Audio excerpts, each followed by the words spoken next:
ऐका तर मंडळी, आज आम्ही कुठे चाललोय माहितीये काय? कोकणात चिवच्या मामाच्या गावी. ये मामाच्या गावाला जाऊया. चला तर मी दाखवते तुम्हाला आमची जर्नी कशी होती. Start to end. सकाळी टायमावर निघायचं आहे. या धुकधुकने तर रात्रभर झोपच नाही. ती एक्साइटमेंट पण होती वेगळीच. मग सकाळी उठल्यावर काय डब्याची तयारी, भाकऱ्या बनवून घेतल्या, टोमॅटो चटणी बनवून घेतली आणि मस्त तयारी ही झाली जेवणाची. झोपेतच आमच्या मॅडमला रागिणीने रेडी केलं. कारण त्या उशिरा उठतात. त्या दिवशी लवकर मग करून घेतलं आणि रिक्षाला भार आणीपर्यंत मॅडम आमच्या जाग्या झाल्या. वॉव! लुक-लुक बघतायत, की बाबा चाललंय काय? आणि आम्ही हा तिच्यासाठी हे सगळं नवीन होतं. पहिली तर गोष्ट ती एवढ्या लवकर उठतच नाही. रिक्षा करून स्टेशनपर्यंत पोहोचलो. त्यानंतर लगेच लोकलने ठाण्यापर्यंत जात होतो. जाता-जाता आमच्या मॅडम चिऊची माऊ ड्युटीवर जात होती. ती सुद्धा भेटली तिला रस्त्यात. गावी चाललंय तर मग ट्रेनला बाय-बाय करून आम्ही मग लोकलमधून ट्रेन पकडली. फायनली आपला डब्बा भेटला आणि बसल्यानंतर आमची जर्नी चालू झाली. हॅपी-हॅपी अगदी मॉर्निंगला हसत होती. आणि प्रवास म्हणजे माहिती आहे काय, प्रवासामध्ये मेन आपल्यासोबत जी प्रवास करतात ना, ती लोकं छान पाहिजेत अगदी मस्त. मग प्रवास सुखात आणि छानच जातो. हे हिचे आवडते गेम खेळत होतो मधी-मधी. आजूबाजूवाल्यांना बघा ना, स्माईल पण देते आहे. बाजूचे काका पण तिला छान भेटले होते. मग काय भूक लागली थोड्या वेळाने तिची भुकेची सोय. फेरीवाले पण यायचे. प्रत्येक फेरीवाल्यांचा कोणाचा डबा पकडायची तर कोणाचं काय लुक-लुक बघतच असायची. मग त्या सगळ्या गोष्टी झाल्या. आम्हाला पण बाबा भूक लागली होती. 2-3 मेंदूवडे घेतले आणि सोबत जेवणासोबत सर्व एकत्र जेवण घेतलं. जेवण जसं झालं, बोलता-बोलता एक ओळखीचे बाजूचे निघाले काका. ते ओळखीचे निघाल्यानंतर थोडं लांबचं रिलेशन होतं, पण नंतर ते सगळ्या गोष्टी गजाली करत अ, कधी प्रवास संपत होता थोडा-थोडा तो पण कळत नव्हता. मॅडम परत मध्ये एक झोप काढून उठल्या. परत जरा फ्रेश करून प्रत्येकाने टर्न लावला होता, की बाबा थोडा-थोडा वेळ वेगवेगळे गेम काय-काय चालू करत होतो. जरा सुद्धा अगदी रडली नाही ती. आपण नाही बाळाला ना कशाप्रकारे एंटरटेन करायचं ना, हे जमलं ना, की मग काय प्रवास पण छानच जातो. म्हणजे प्रवासामध्ये बाळ ना किरकिर पण करत नाही, रडत पण नाही. सगळं छान जातं. डिपेंड ऑन यू, की कसं आपण त्याला हँडल करतो, काय करतो, किती काय गोष्टी कराव्या लागतात. बापरे बाप! मग आपला पण दिवस छान जातो आणि बेबीचा पण छान जातो. आणि भोग देत होते. अचानक अंधार होत होता. थोडीशी घाबरत होती, घट्ट पकडत होती. परत अचानक उजेड. या सगळ्या गोष्टी तिच्यासाठी नवीन होत्या. तर रडत न तिला रडली नाही ती जरासुद्धा. ते सगळं आम्ही दाखवत वगैरे काय-काय करत अ, चालूच होतं सगळ्या गोष्टी आणि सुंदर असं वातावरण, मध्ये-मध्ये फेऱ्या मारायचो. कारण एकाच ठिकाणी बाळ आहे ना, थोडं किरकिर पण करू शकतं ना. तर मग गाडी थांबली की फेऱ्या मारायच्या 2-3. परत त्या वेगवेगळे प्रकार काकडीवाले आले, या काकी त्यांनी तर हा डब्यातच काकडी संपवली. काकडी घ्याच कोवळीच आहे. मग काही काकडी वगैरे घेतली वगैरे मस्त खाल्ली आणि हे सगळं असं चालू होतं. आणि प्रवास कसा माहिती आहे का? प्रवास आपल्यावर डिपेंड आहे. तो कसा एन्जॉय करायचा. मधी-मधी मग मॅडमला ॲपल पण एक दिलं बॅगेतून काढून. मग परत आणखीन काय-काय आले, छोटे-छोटे खेळणी मुलांची, ते बघितलं. मॅडमला फ्रेश करून परत एकदा घेतलं. थोडंसं गरमी पण होती म्हणजे पाऊस त्या नेमका त्याच दिवशी नव्हता इतका.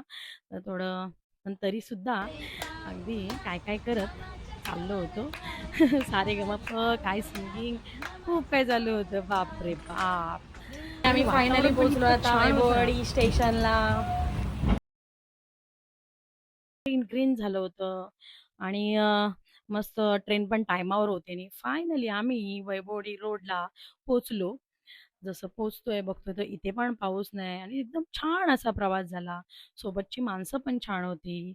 वातावरण छान. आता एक्साइटमेंट अजून वाढली होती. बाबा, थोड्या वेळातच आम्ही आता घरी पोहोचणार आहोत आणि आमची चिऊ आरम्या पहिल्यांदा आज गावी आली आहे आणि एवढा मोठा प्रवास करून कोकण रेल्वेचा ही कोकण कन्या आता पोहोचली आणि फायनली पोहोचल्यानंतर परत इथून परत रिक्षा करून घरी जायचं. मग अगोदरच रिक्षाला बोलून घेतलं होतं.